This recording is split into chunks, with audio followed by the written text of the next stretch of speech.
Your Denver Broncos just tipped their hand, and I think we get a triple dose of fantastic news before the NFL Draft. Sean Payton and George Paton met with the media in their annual pre-draft press conference, and every year the Broncos have this pre-draft press conference, and Sean Payton and George Paton say a bunch of convoluted stuff that really does not make sense until after the draft, and sometimes like a couple of weeks or a couple of months after the draft. Remember when Sean Payton last year said you don't skip on Crystal because you need a blender, and that was when the Broncos ended up drafting Jahdae Barron, even though we have an incredible corner group there and an incredible secondary, because you don't skip on an elite player just because you needed running back. And that move aged extremely well, as now our secondary is absolutely loaded up, and RJ Harvey led the league when it comes to touchdowns by a rookie.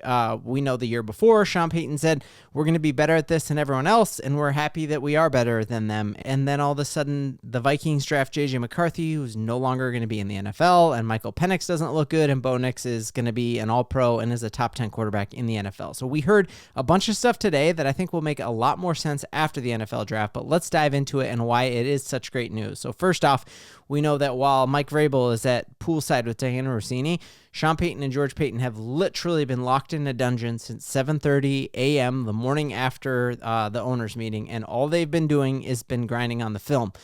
They went a step further. They talked about like how much they love working together, and George Paton came out and said that he actually feels better about this year's NFL draft than he felt about the prior 2 years, which should be phenomenal news for us as Broncos fans. Last year, winning 14 games, I would have said like rookies did not play a huge role in our success last year, but then when you actually look at it in hindsight, the Broncos were in the top half of the league when it came to rookie contributions last season, that they were just behind the Super Bowl champ Seattle Seahawks, and that even in a year when it didn't feel like we had a bunch of rookies popping off and contributing a lot, our rookies did play extremely well last year. I don't need to remind you that 2 years ago, our rookie draft class was absolutely phenomenal, and while it was only ranked number 8 when it came to total number of snaps played by rookies, it was the second best rookie class in the entire NFL when it came to wins over replacement, right? Just behind the Washington Commanders. And so if George Paton is coming into this year saying he actually feels better about this year's draft class than he did the prior 2 years' draft classes, we should be absolutely hyped about that.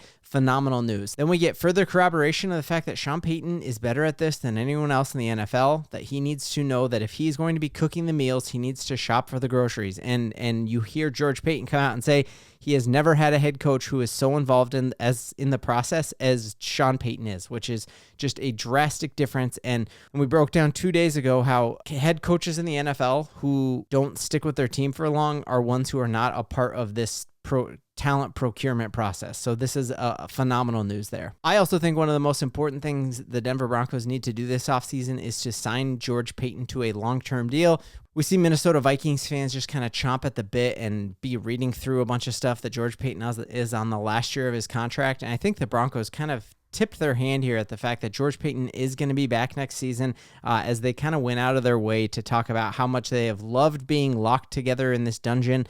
Last year, they talked about how they finished each other's water bottles and ended up drinking out of each other's water bottles, which was funny. And this year, they talked about how they're really bummed that the new training facility is going to be opened up, and this is the last year they'll be together in that war room. And then he came out and said next year we'll be in the new one. So I think George Paton and Sean Payton are tied at the hip, and they're going to be a long-term solution here in Denver. So Keep Talib, who correctly predicted the Broncos making a splash move to get Jalen Waddle, said the Broncos might have one more big move up their sleeve, and there were a lot of predictions that might be the Broncos trading into the first round to get some talent. But I think Sean and George kind of threw a little bit of water on that today in their press conferences. They said that it's obviously a possibility, but very unlikely that they try to trade into the first round.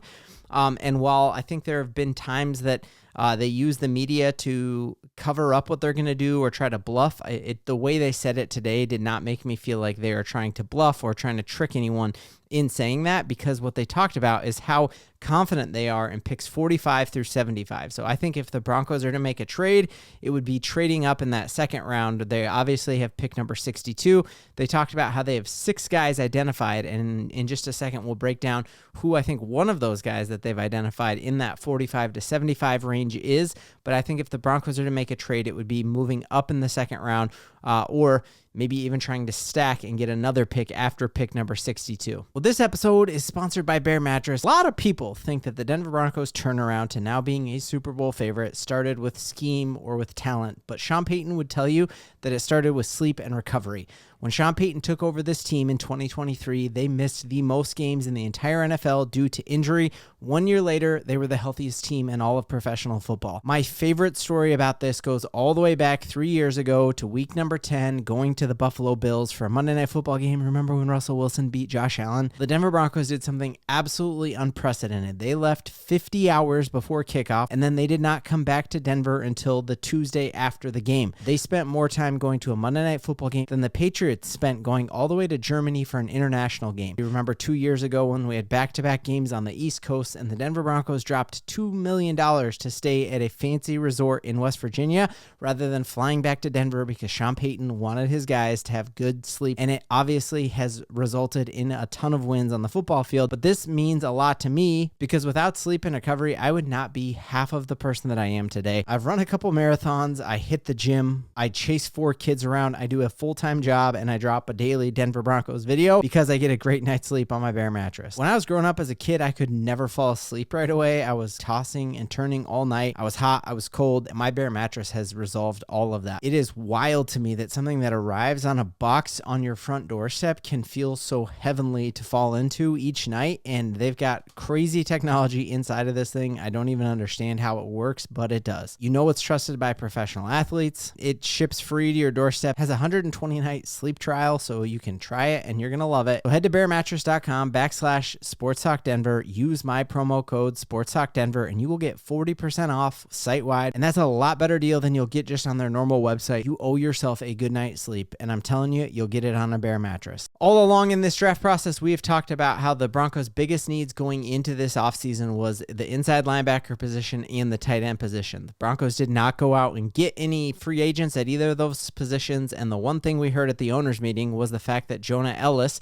was going to be moving to that inside linebacker position. So Sean was asked, do you think that is going to change at all how you draft? Do you think you will now avoid drafting an inside linebacker because Jonah Elliss is going to be playing there? He kind of had like a smile on his face and said, like, that's a $6 million question on whether that is going to change our position there. And to me, if anything, I think that maybe means the Broncos might actually be looking for an edge rusher there. Some people have thought that this entire Jonah Elliss moving to inside linebacker is a bluff because he's going to continue playing edge rusher, but I think if anything, it is a move there that the Broncos actually might be bluffing because they actually have an edge rusher they've identified in this year's NFL draft that they want, and it's all about having the best players out on the field, and Jonah Elliss absolutely is one of the best players, and so by playing inside linebacker, it actually gets more of our best players on the field. We've also heard a ton about how stacked the next year's draft class is, and might that be something that prevents the Broncos from taking some picks in this year's NFL draft and using them to trade up.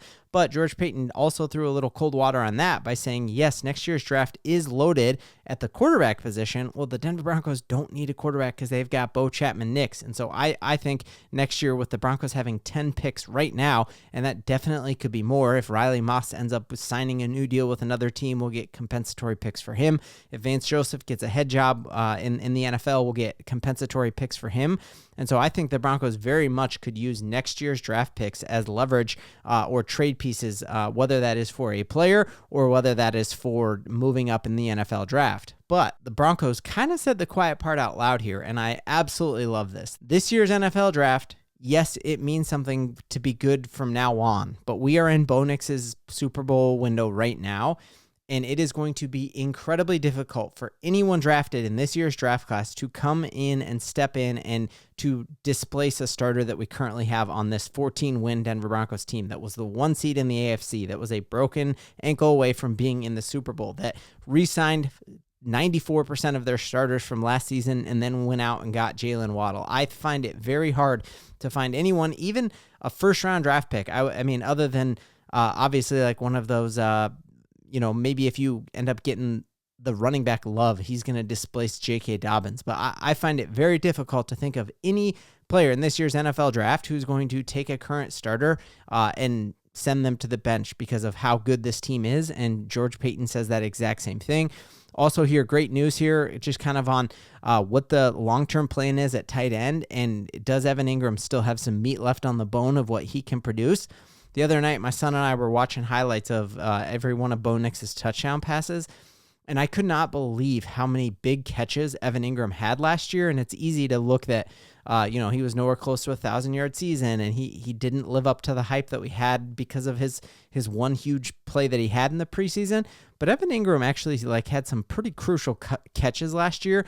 And Sean Payton said that he thinks that there's a lot of meat left on that bone and that they're going to find more and more ways to get Evan Engram involved. And I think the fact that Evan Engram came to the Broncos and chose us instead of the Los Angeles Chargers because of Davis Webb, I think Davis Webb is going to find a way to unlock him on this offense with Bo Nix. And Sean was asked a little bit more about tight ends and said that there's a lot of great blocking tight ends in this year's class. The most Sean Payton thing you could possibly do in this year's NFL draft, while all of us have inside linebacker and tight end pegged as Broncos are going to do that with their first 2 picks, if that is what the Broncos end up doing with picks, Mr. Irrelevant, pick number 256 and 257 there. I also think a very underreported storyline in this year's NFL draft is the fact that the Broncos have the last 2 picks of the 7th round. And I think that is a sneaky advantage for the Denver Broncos because every year in the NFL, there are multiple undrafted guys who go on to not only make a roster, but make Pro Bowls. I even just look at a guy like